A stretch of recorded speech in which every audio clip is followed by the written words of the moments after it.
Hello students, BA part second के मनोविज्ञान विषय के स्टूडेंट्स को मैं डॉक्टर मनोरमा त्यागी आज आपको पेपर सेकंड का चैप्टर पढ़ाऊंगी। तनाव या स्ट्रेस। तनाव का अर्थ सबसे पहले डिस्कस करेंगे कि तनाव किसे कहते हैं। तनाव जो है आधुनिक समाज की एक बहुत बड़ी समस्या है, क्योंकि ये देखा गया है कि करीब 75% जो रोग हैं, जो मानसिक और शारीरिक रोग हैं, वो तनाव के कारण ही होते हैं। यहाँ तक कि अनेक प्रकार के भयानक रोग जैसे कैंसर, जानलेवा रोग भी तनाव की कारण ही उत्पन्न होते हैं। तो प्रश्न उठता है कि आखिर में तनाव क्या है। तनाव जो है वो एक प्रकार से किसी भी संघर्षपूर्ण परिस्थिति के सामने जब व्यक्ति उससे जूझने में, उसका सामना करने में अपने आप को असफल पाता है, तब तनाव उत्पन्न होता है। तो तनाव को अनेक मनोवैज्ञानिकों ने परिभाषित करने का प्रयास किया है, और उसमें से कुछ मनोवैज्ञानिकों ने इसकी परिभाषा भी दी है। जैसा कि हेंस सैली ने 1979 में मनोविज्ञान तनाव की परिभाषा देते हुए कहा कि तनाव को एक अनुक्रिया के रूप में ही परिभाषित किया जा सकता है। तनाव से तात्पर्य शरीर द्वारा आवश्यकतानुसार किए गए अविशिष्ट अनुक्रिया से होता है। इसके अलावा और भी इसकी परिभाषाएं दी गई हैं, जैसा कि लेजारस और टेलर ने भी इसकी परिभाषा दी।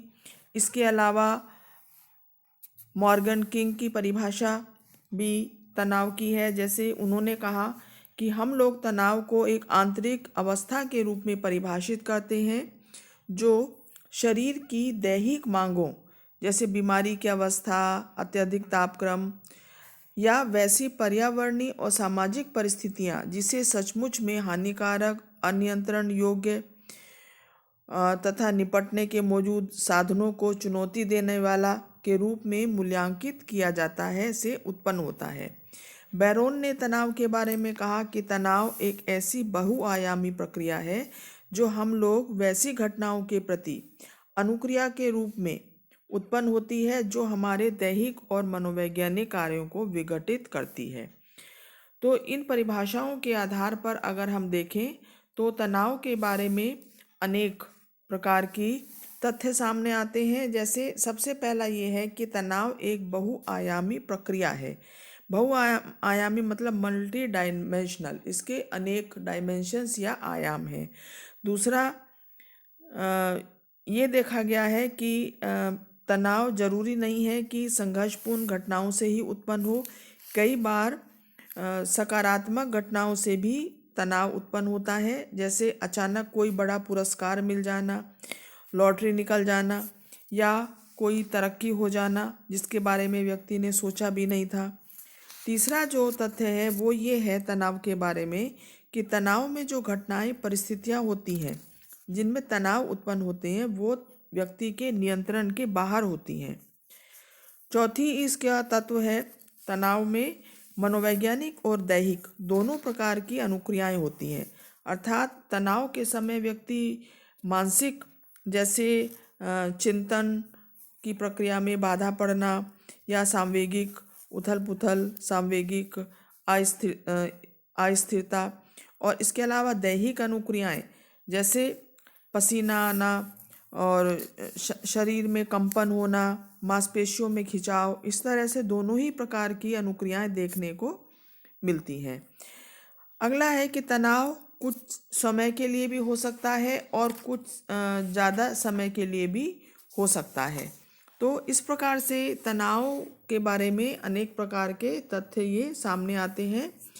अब अगर बात करें कि तनाव के कौन कौन से नैदानिक कारण हैं, क्लिनिकल पिक्चर स्ट्रेस की क्या है, तो देखने में आते हैं कि तनाव के अनेक कारण हैं। जैसे इसमें सबसे पहला है तनाव जीवन की घटनाओं से उत्पन्न होता है। तनावपूर्ण घटनाएं जो जीवन की होती हैं वो उनसे उत्पन्न होता है। तनावपूर्ण घटनाएं अनेक प्रकार की हो सकती हैं, जैसे कोई लंबी बीमारी या किसी व्यक्ति की प्रियजन की मृत्यु, परिवार में किसी सदस्य का बीमारी से ग्रस्त होना, लड़ाई झगड़े, पारिवारिक कलह, घर बदलना, इस तरह के कानूनी उलझने, ये सारी जो हैं वो तनाव का कारण होती हैं, इस तरह की घटनाएं। इसके अलावा जो दूसरी जो कारण है वो है प्रेरकों में संघर्ष, कि व्यक्ति के जो प्रेरक है, प्रेरक से मतलब है कि जो कुछ उद्देश्य, कुछ वो प्राप्त करना चाहता है जीवन में, जब उन प्रेरकों में संघर्ष होता है, कि जैसे अवॉइडेंस एवॉइडेंस, परिहार परिहार, संघर्ष प्रेरक, कि कुछ व्यक्ति किसी वस्तु से बचना भी चाहता है और उसको ग्रहण भी करना चाहता है, तो अवॉइडेंस एवॉइडेंस, कि एक तरफ कुआं तो एक तरफ खाई जैसी स्थिति जब हो जाती है, तब वो इस तरह का संघर्ष उत्पन्न होता है। दूसरा है अप्रोच अप्रोच या ग्राह्य ग्राह्य प्रेरक संघर्ष, जिसमें दो वस्तुएं ऐसी होती हैं जिनको दोनों को ही व्यक्ति प्राप्त करना चाहता है, लेकिन वो दोनों ही उसको नहीं मिल पाती हैं। जैसे मान लीजिए एग्ज़ाम का समय है और जो कोई स्टूडेंट है वो घूमने जाना चाहता है, लेकिन एग्ज़ाम में भी पास होना चाहता है, तो वो दोनों ही जो उसके प्रेरक हैं उनमें संघर्ष होता है कि वो क्या करे क्या नहीं करे। इसी तरह से तीसरे तरह का जो संघर्ष प्रेरकों में होता है अप्रोच अवॉइडेंस, कि वो एक को लेना चाहता है और उससे बचना भी चाहता है। तो तीन तरह के प्रेरकों में संघर्ष ये देखे जा सकते हैं, जिनकी वजह से तनाव जो है वो उत्पन्न होता है। इसके अलावा दिन प्रतिदिन की जो उलझन है वो भी तनाव का कारण होती हैं, कि ज़िंदगी में हमेशा रोज़ाना कुछ ना कुछ तनाव की घटनाएं होती रहती हैं। जैसे व्यक्ति मान लीजिए बाहर निकला, अचानक एक्सीडेंट हो गया, या चोरी हो गई, या कोई किसी व्यक्ति ने उसको प्रहार कर दिया, इस तरह की घटनाएं, या पर्यावरणीय उलझने, इसमें जैसे शोरगुल, अपराध, पास पड़ोस में होने वाली लड़ाई झगड़े। इसके अलावा घरेलू उलझने, जैसे घरेलू उलझनों में अनेक प्रकार की देखने में आती हैं, जैसे घर की साफ सफाई और सामान खरीदना, शॉपिंग करना, इस तरह की जो से संबंधित समस्याएं हैं। इसके अलावा आंतरिक भाव से उत्पन्न उलझन, इसमें अकेलेपन का भाव, किसी से मनमुटाव या झगड़ा होने के कारण जो अंदर स्ट्रेस की स्थिति उत्पन्न होती है वो है। इसके अलावा आर्थिक उत्तरदायित्व कई बार लोगों पर आ जाते हैं, जिनको कि वो पूरा नहीं कर पाते हैं या उनको मतलब कठिनाई होती है, तो आर्थिक जवाबदेही स्वीकार करना, इस तरह से मतलब इससे संबंधित तनाव उत्पन्न हो जाता है। कई बार कार्य संबंधी तनाव होता है। इसके अलावा जो अगला जो चौथा कारण है तनाव का, वो है कार्य से उत्पन्न तनाव, कि व्यक्ति जिस स्थान पर काम करता है उनसे संबंधित कुछ कारक ऐसे होते हैं जो तनाव उत्पन्न करते हैं। जैसे किसी कर्मचारी को बहुत कम समय में बहुत सारा काम करने के लिए दे दिया जाए, इससे तनाव उत्पन्न होता है। उबाऊपन का भाव विकसित होता है।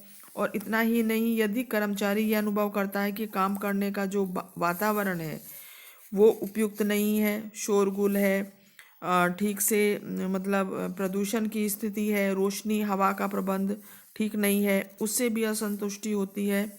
इसके अलावा जॉब से संबंधित अनेक कारण हैं जिससे तनाव उत्पन्न होती है। इसमें रोल कन्फ्लिक्ट है, भूमिका संघर्ष है, निष्पादन का मूल्यांकन, कार्य मूल्यांकन जो होता है जो अधिकारी द्वारा किया जाता है वो संतोषजनक नहीं हो, तो इसके अलावा बोनस है, वेतन वृद्धि है, बहुत सारी कार्यस्थल पर परेशानियां होती हैं जिनके कारण तनाव उत्पन्न होता है, क्योंकि व्यक्ति का अधिकांश समय कार्यस्थल पर बीतता है। अगर वहाँ पर वातावरण सही नहीं है तो व्यक्ति तनाव से ग्रसित हो जाता है।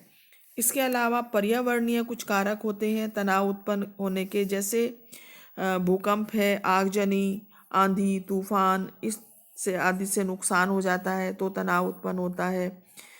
इस प्रकार के जो कारण हैं उन पर व्यक्ति का क्योंकि कंट्रोल भी नहीं होता है।